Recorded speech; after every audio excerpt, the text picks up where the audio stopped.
Excellent week-end à vous et bienvenue à la Rhapsodie des réalités dévotionnelles quotidiennes du samedi 7 août 2021. Je suis la sœur Fabienne de Rion qui vous apporte la parole de Dieu par la Rhapsodie des réalités et votre Rhapsodie des réalités dévotionnelles quotidiennes préférée. Ma Rhapsodie des réalités vous apporte la présence de Dieu là où vous êtes à tout moment. Alors, aujourd'hui, nous allons lire notre passage du jour, mais nous allons rendre grâce à l'Éternel pour la semaine qui s'est achevée. Alors, nous sommes le week-end. Si je dis la semaine, nous sommes encore à samedi. Mais nous lui rendons grâce pour tout ce qu'il a fait pour vous, pour nous, de lundi à vendredi. Et nous lui rendons grâce. Nous disons merci Seigneur pour ta présence avec nous. Merci pour ta fidélité, pour ton amour, pour ta grâce Seigneur, pour ta praise, pour tout ce que tu as fait pour nous, pour tes enfants partout dans le monde qui suivent ce message aujourd'hui Seigneur. Alors nous sommes à samedi. Où qu'il soit aujourd'hui Seigneur, nous te demandons Seigneur de te révéler en eux personnellement, individuellement, Seigneur. Que tout ce qu'ils ont fait durant toute la semaine et qui a été productif, que cela continue jusqu'à ce samedi, Seigneur. Que tout ce qu'ils vont faire en ce jour, Seigneur, puisse produire des fruits. Oui, des fruits de joie, des fruits de paix, des fruits d'allégresse, de fruits de bénédiction, des fruits de faveur, pendant qu'ils sont dans le repos, Seigneur. Merci, Seigneur, pour le Saint-Esprit qui habite en nous, Seigneur, pour ta parole qui nous révèle qui nous sommes, qui tes enfants sont, qui ils deviennent. Et cette parole qui est vie, comme Jésus nous a dit, les paroles que je vous parle sont vie et esprit, Seigneur. Que ces paroles puissent se transformer intérieurement et extérieurement. Car ta parole est lumière, Seigneur. Cette lumière qui brille dans les cœurs des gens. Que cette parole puisse attirer ceux qui sont encore dans les ténèbres aujourd'hui par tes enfants, partout dans le monde, Seigneur. Pendant que l'évangile, pendant qu'ils propagent l'évangile, ton évangile, l'évangile de Jésus-Christ partout dans le monde.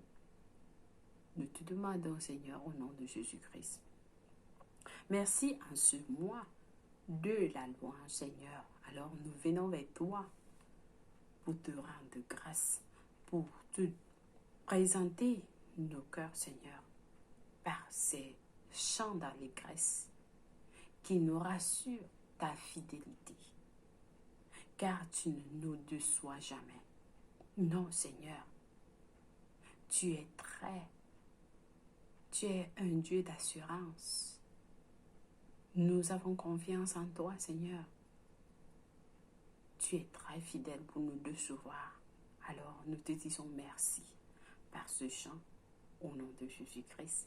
Amen, lui soit Dieu. Alors, nous allons aller vers ce morceau qui va nous ramener, qui va nous ouvrir le cœur de Dieu, qui va nous amener à la présence de Dieu et nous montrer que nous ne sommes pas seuls. Dieu est avec nous. Il nous écoute lorsque nous appelons. Alors, nous suivons ce morceau.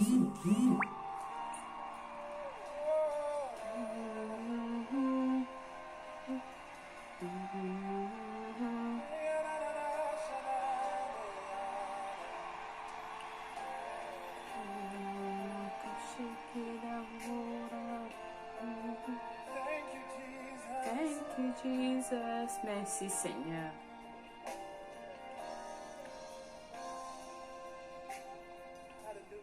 Hallelujah. You are who you are, yesterday, today and forevermore. What you say is what you do.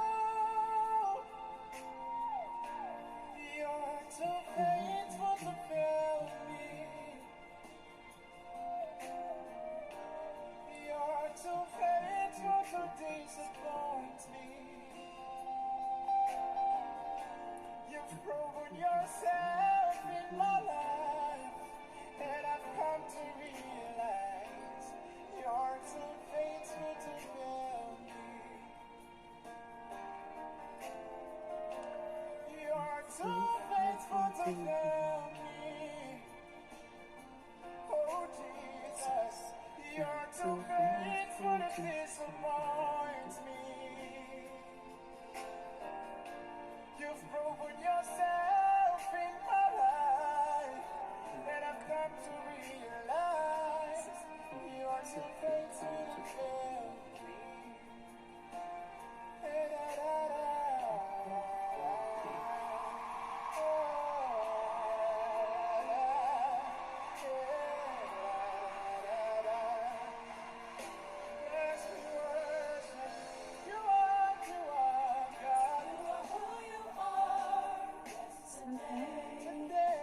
Today and forever.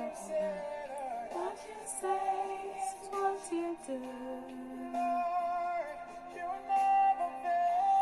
never fail, you never change.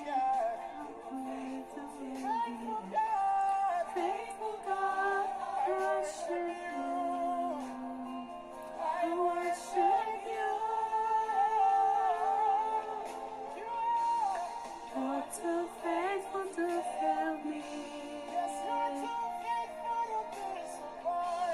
You're too faithful to disappoint me. You've proven yourself in my life. I have come to realize you're too faithful to fail me. You're too faithful to fail me.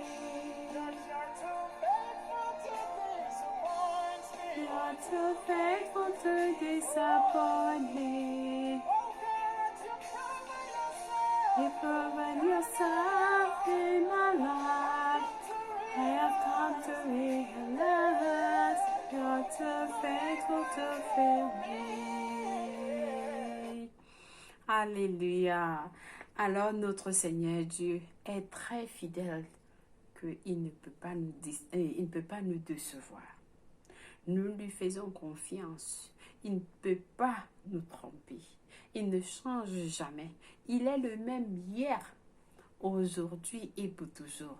Amen, loué soit Dieu.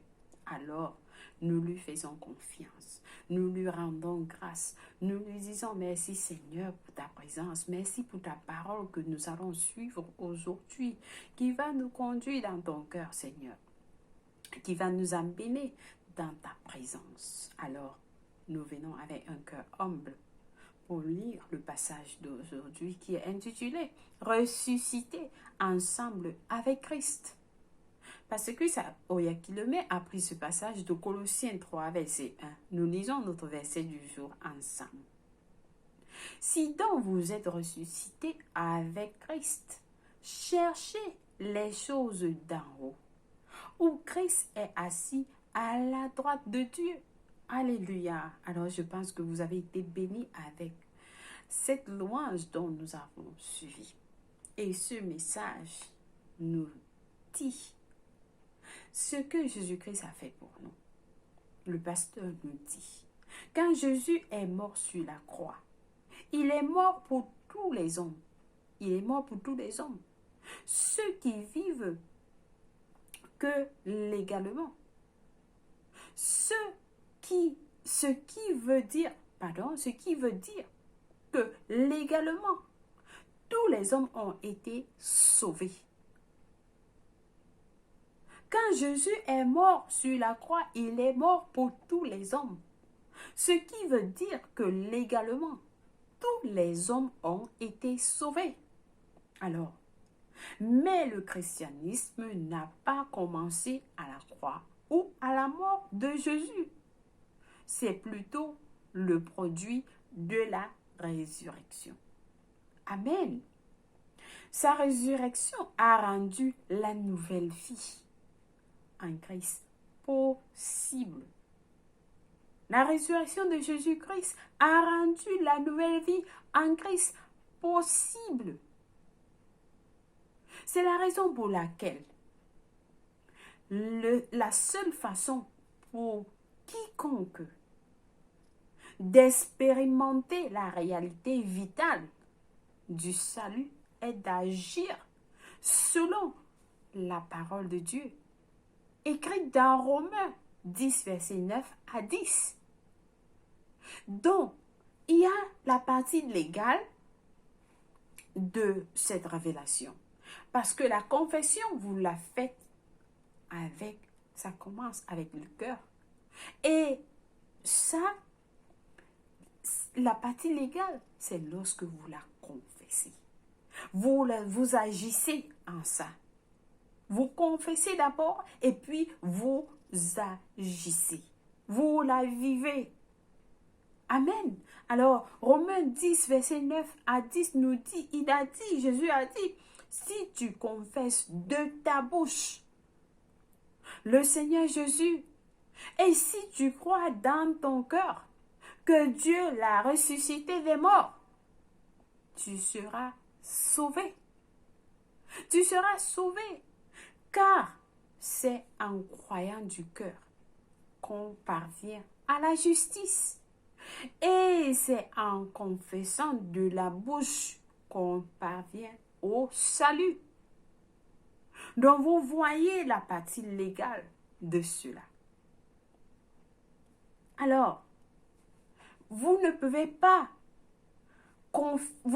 croire dans votre cœur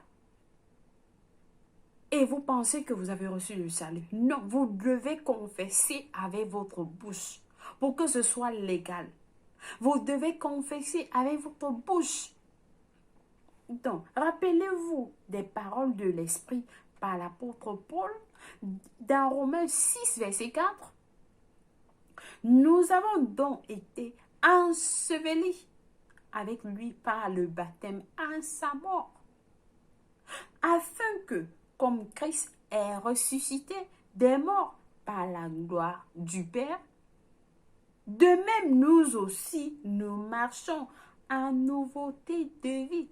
Nous marchons de la même façon qu'il a été ressuscité. Nous marchons des morts par la gloire du Père. De la même façon, nous aussi, nous marchons en nouveauté de vie. Ça veut dire que nous sommes nés de nouveau. Quand Dieu a ressuscité Jésus d'entre les morts, nous avons été ressuscités ensemble avec lui. Nous avons été ressuscités ensemble avec lui dans une nouveauté de vie.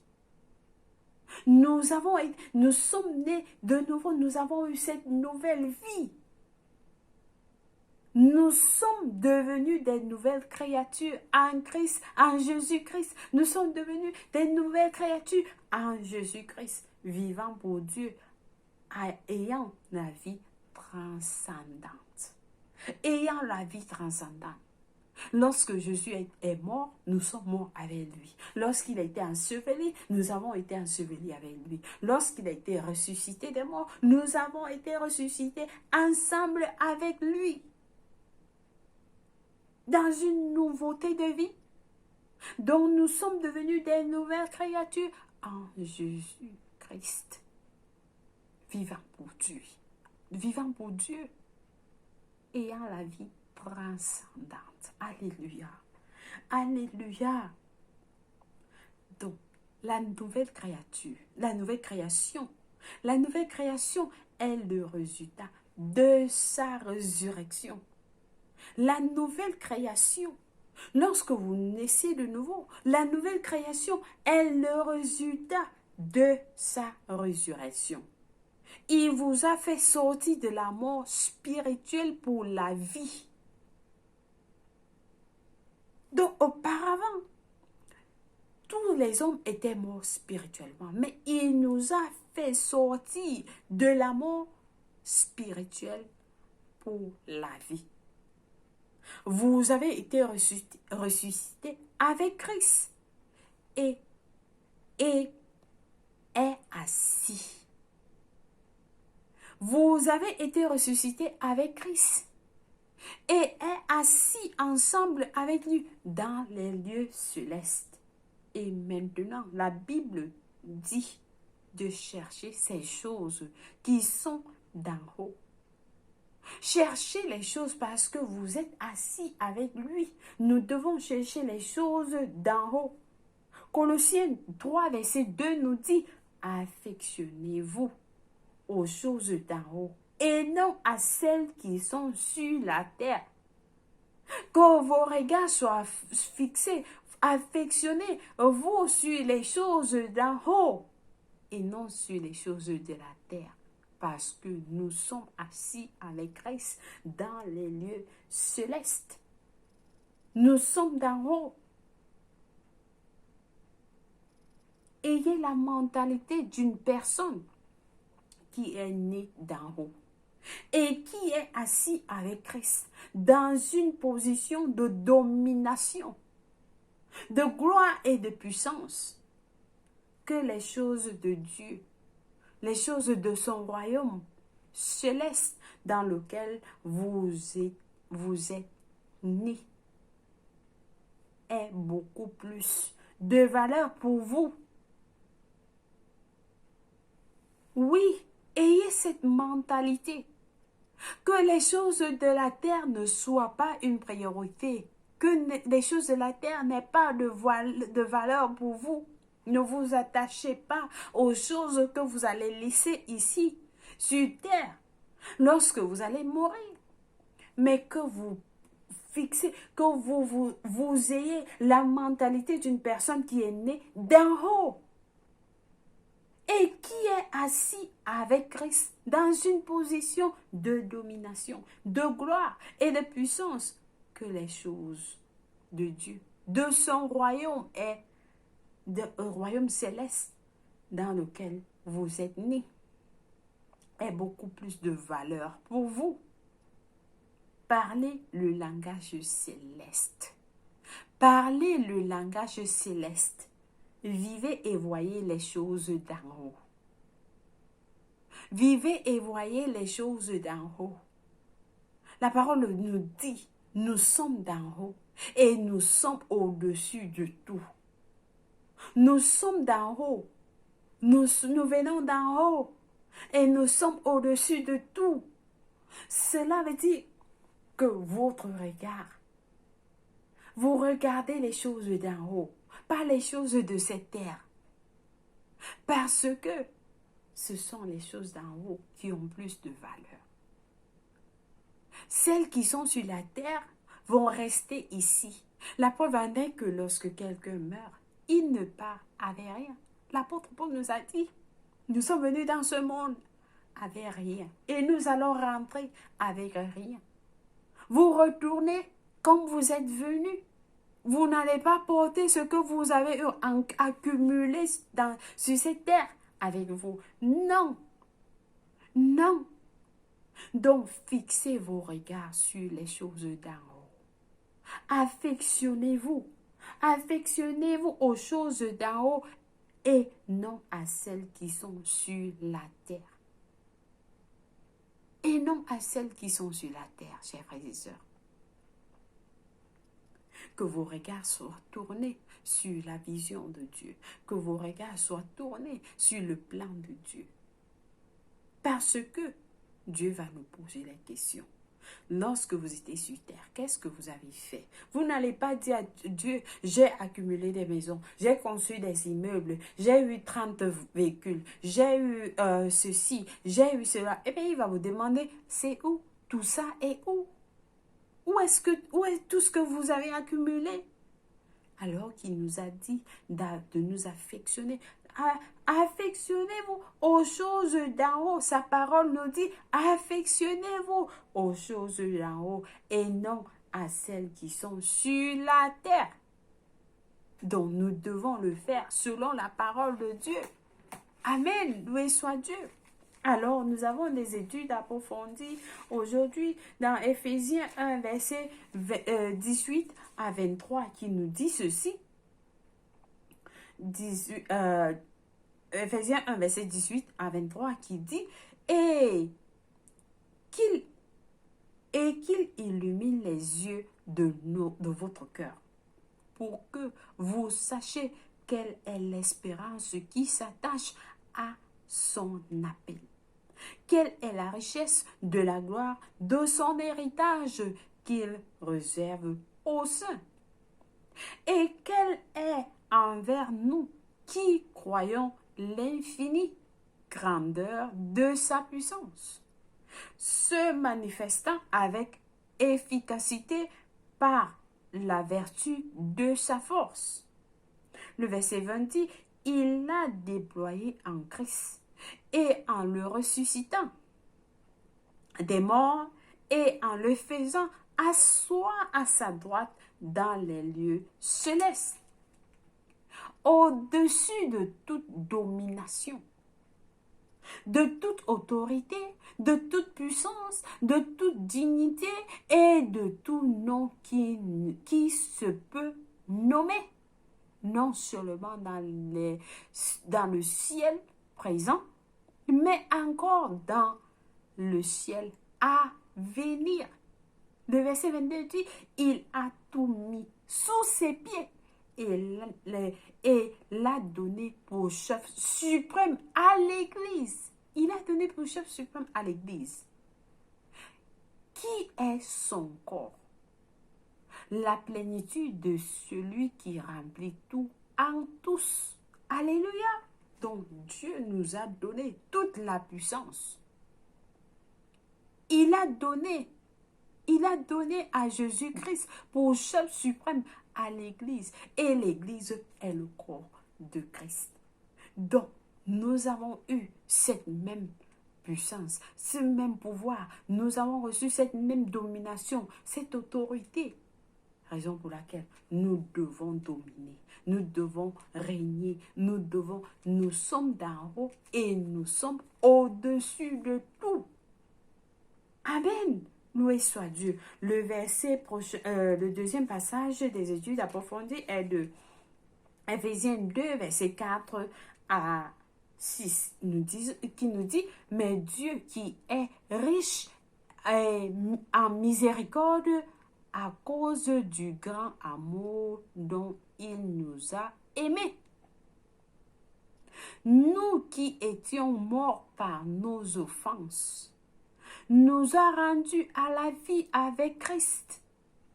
C'est par grâce que vous êtes sauvés. Par grâce, nous sommes sauvés, chers frères et sœurs. Alors, le verset 6 nous dit, il nous a ressuscités ensemble et nous a fait asseoir ensemble dans les lieux célestes en Jésus-Christ. Nous sommes assis. Dieu nous voit. Nous sommes assis maintenant dans les lieux célestes avec Jésus-Christ. Nous ne sommes pas... Non! Nous avons notre position. Nous avons notre place là-bas. Alors, nous devons vivre sur cette terre avec cette mentalité de dominer, de domination, avec cette même autorité sur cette terre. Alléluia! Loué soit Dieu. Alors, je pense que quelqu'un est béni avec ce passage. Si vous n'avez pas su quelle était votre position, ce message vient vous dire que vous ressuscitez ensemble avec Christ. Vous avez été ressuscités ensemble avec Christ. Amen. Alors, nous allons passer à la prière. Nous allons prier avec passion, avec tout cœur, pour prendre cette autre, pour confirmer cette autorité que nous avons avec Christ. Nous prions en disant, je vis et je vois les choses d'en haut, parce que je suis assis avec Christ dans une position de domination et de puissance. Je suis vivante pour Dieu avec la vie transcendante.